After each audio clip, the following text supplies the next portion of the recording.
Very funny.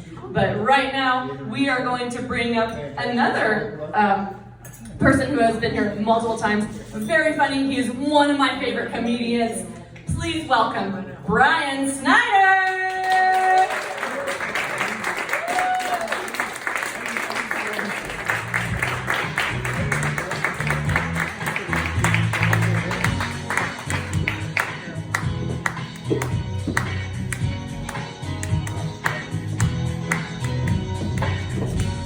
Tina, that was so lovely. Thank you for that introduction. It's good to be back at the Wild Eye Pub. Thank you, everybody. You know, my family and I are docile Americans. We buy mobile devices and we ghost each other and pretty much stays distracted to the point where we are not able to organize for effective social change. And that makes us patriots, I think, really. I think we belong in a 4th of July parade with the veterans, sitting on a float on couches with mobile devices with others' families, not looking at each other. I really feel that. I'm going to say, you're welcome, ruling class. So, but occasionally my wife and I and my son, we put down our mobile devices and we try to be present with each other. And like a few weeks ago, we took a walk in the woods.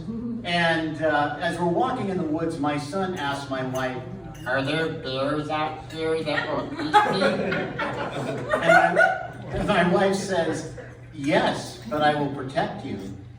And then he asked, "Will you protect Brian?"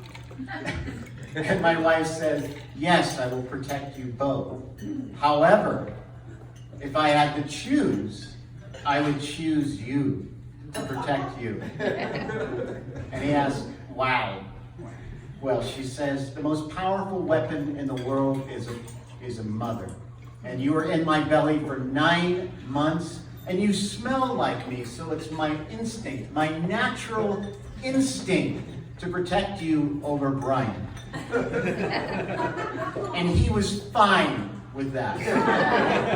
So much so that when we were walking back to the car, they were way ahead of me, and I was left behind, like most people with disabilities during disasters and crises, and this pandemic, by the way.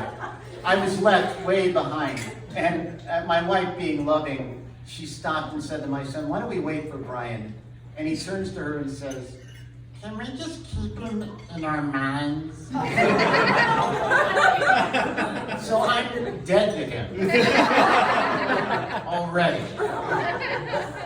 Dead blind man walking. Oh. Yes. But you know, this whole thing, I mean, it's a little bit disturbing. I mean, I get that the most powerful thing in the world is a mother's love, but it really makes me uncomfortable. I mean, I wish she had just said, "I will protect you both, period." Why did you say that, Rach? Why did you say that? Why did she have to do this whole Sophie's Choice bullshit, right? I mean, we all know how that ends, except me, because I haven't seen it. Oh. But just the premise alone, I assume it doesn't turn out well, right? Yeah. So, I mean, first of all, this little guy, he is a vicious little boy, and he's going to survive. And I'll tell you why. Because he was playing Minecraft the other day, and I went up to him and I said, "What are you doing?" He's all, "I'm feeding my dogs." And I'm all, "What are you feeding them?" And he says, "Cows." And I'm like, "Are you? How do you kill the cows?" He says, "I punched them." And I'm like, "What the fuck?" He's like the little kid in Mad Max's Road Warrior, that little feral kid with the boomerang, and he just growls at people. Actually, my son growled at me when I first met him, that's true.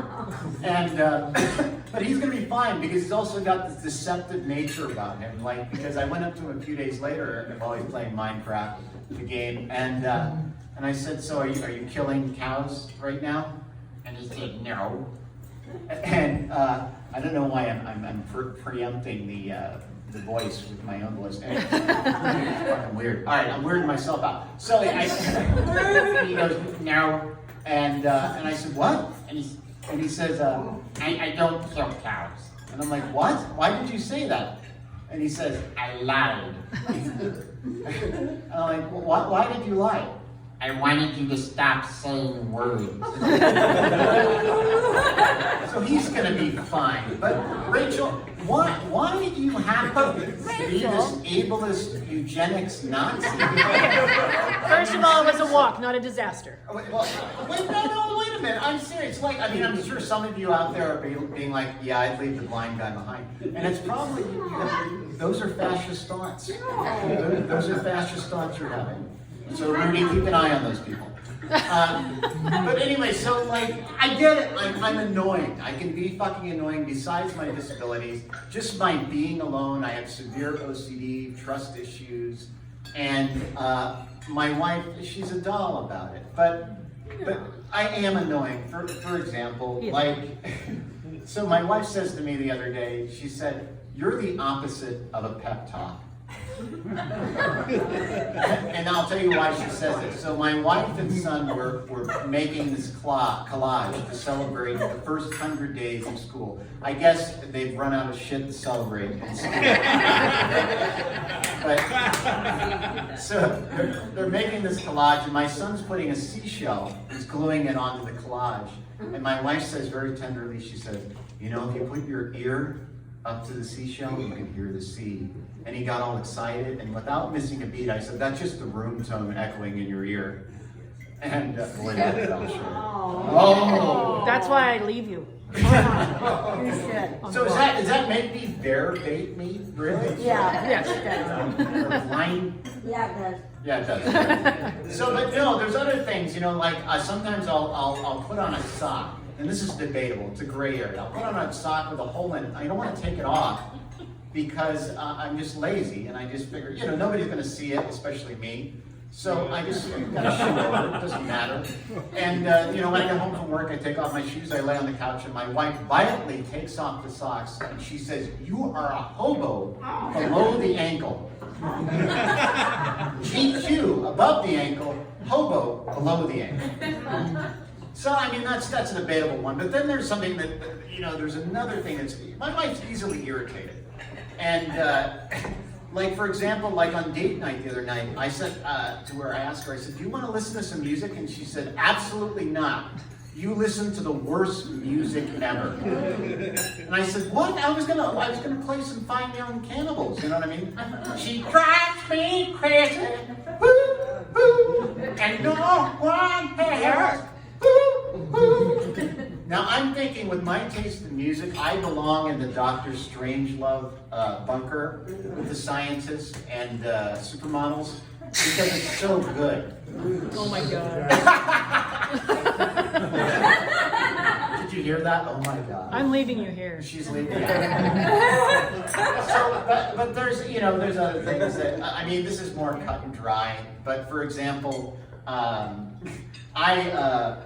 you know, I get high sometimes because I feel dead. Not inside, I feel literally dead. Now, when I'm with my wife and son and up here, I feel alive, but for the most part, I feel dead. And so I get a little high sometimes to relieve the pain, right? And so my wife calls me downstairs because she's having issues with the sound bar and the TV, and she's like, I can't get it to work. And she's explaining, she's like, I used every input, it's not working, there's no sound coming out. And I start getting anxious, and I just stopped and I just said, Rachel, I don't know how to solve problems. And she went, ugh. And I could just feel, just the resentment. Can you do it for me, Rachel? Let's hear it, Rach. Did she leave?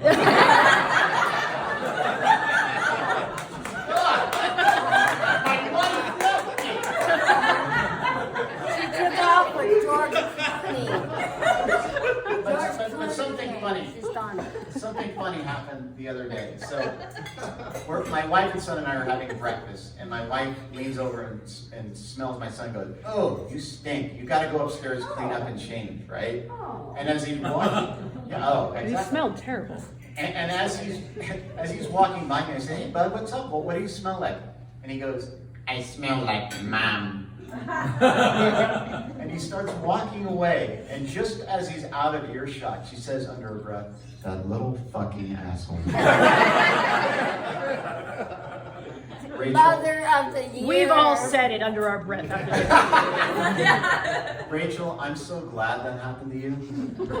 How do you like your mutual sense now? Wow. All right, everybody, you're going to love this next comedian. Thank you, everybody, the Wild Eye Pub. Love you.